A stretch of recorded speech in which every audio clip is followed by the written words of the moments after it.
Бұл деген бізде кухнянікі, да? Кухнянікі. Нужно кухня. Кухнячка, да?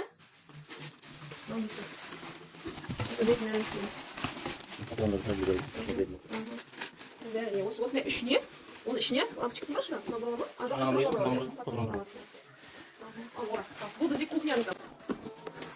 Кухняның самый главный. Ну ничего, бывай вечер. Но у нас мама, мынадай бокал. Бокалдар күшті.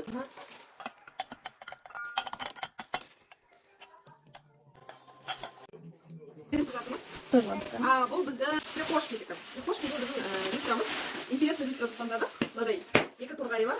Апарамыз. Мынадай несі. Мынау несінде тұр.